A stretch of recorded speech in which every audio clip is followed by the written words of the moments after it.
What's going on, Cougar fans? And welcome back to the Cougar Sports Network. Peter Borkowski here, bringing you yet another edition of Coaches Weekly. Once again, joined by head coach of CUC men's volleyball, Coach Manos. Welcome back to the show. Excited to talk to you today. Yeah, we're having a good Thursday, so happy to be here. We are having a good Thursday. We'll get to that in a minute, but first, let's rewind to this past Friday. You guys traveled to Wisconsin Lutheran, and you took care of business against the Warriors, a 3-0 sweep of the conference rivals. And I think that's starting to become part of this team's identity, is that they just take care of business. We've seen a lot of 3-0 wins. We've seen a lot of 3-1 wins, which we'll talk about in a minute. But is that something you've noticed as coach as well, is that these guys, when they get a roll, when they start out hot in a game, they just hold that to the end, and like I said, they just take care of business.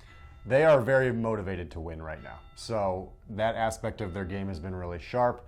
Despite just having to travel and play in someone else's gym, they took care of business. They really poked at a couple weaknesses on the other side of the net, and it was honestly a great day for us as far as just taking care of business, like you said. Right.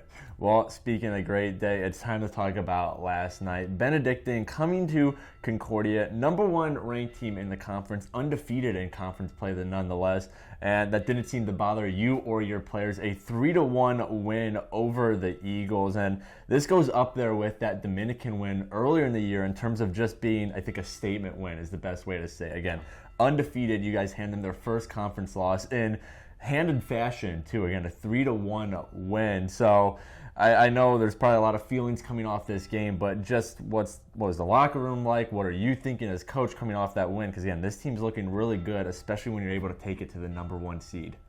Our guys were hyped. I know they were marking their calendars for this game all year, and despite the previous matchup history with teams like you mentioned, BenU and Dominican just not having success is irrelevant to our guys. First win over Benedictine as well. Absolutely. So I think a big part of it was just energy in general. Geiseman was electric. We had that theme going, and it was just a lot of positive support from the student base, the fan base, admin, just community members.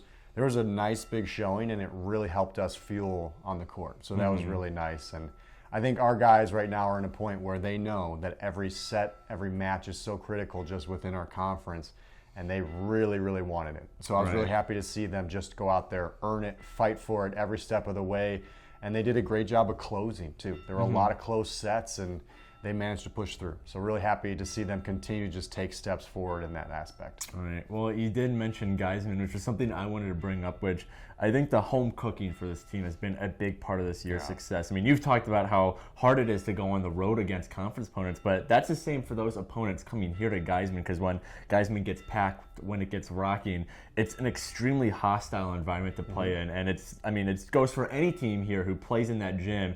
Your team especially seems to thrive off of that energy. Yeah, they love the support, and I know that a lot of them have made really close-knit friendships with other just students or other athletes. So I think just getting their support means the world to them.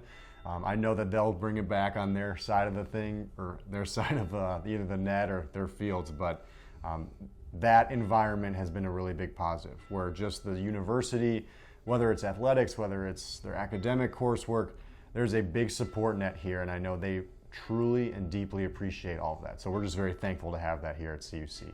All right. Well, it is time to look past last night's win. You guys are back at it this Saturday with two games at Aurora. First off, taking on the host Aurora, and it's going to be another tough one. Aurora now tied for first in the conference with Benedictine after the loss you handed the Eagles last night. So despite taking down the number one team in the conference last night, you got another number one coming up right on the schedule. So how do you and the team move past what you guys were able to accomplish last night, refocus, and worry more about taking on Aurora on Saturday? For us, making that conference tournament for the first time has been our goal. We're in a very good position right now, but nothing is secure. Right. So, the message will be that Aurora had the benefit where they got to watch us play. They'll have the whole week to prepare for us. They play, Santa Cruz here on Friday, but we're their matchup. So we have to assume that we're going to get the best from them. Obviously, we're on the road, so that's a big part of it. But right now, we just have to always assume we're getting the best out of our opponents, and we have to be at our best. Because if not, we don't control our own destiny as far as finishing in our final spot in the conference. So whether it's just taking sets, whether it's winning matches or both, they, I think, have understood completely that everything matters right now. So we have to just go in with that mindset of every point matters, Every turn matters. We have to continue to earn as much as possible, knowing that we can control our own destiny if we win. And if we're not, we still need to put our best effort forward just so that we can still find ways to make that conference tournament. Right. Well, now, of course, Saturday, the focus is going to be on Aurora, it being a conference game. But you guys also take on University of California, Santa Cruz. So knowing that Aurora is really the main focus Saturday, what are you looking to see in that Santa Cruz game? Is this going to be a game where maybe you work on tuning a couple things up before we hit that home stretch of conference play? But how are you guys kind of treating that Santa Cruz game, knowing that the big one is before that against Aurora? Well, for us, it is a good opportunity in the sense that Santa Cruz is a very talented team. Of course. So as far as just RPI, as far as the strength of schedule, this is our toughest week on paper. Yeah. So the marathon aspect of playing 2 back-to-back and also just playing 2 quality teams, it's only going to help us out. So I think just facing quality competition is better for us.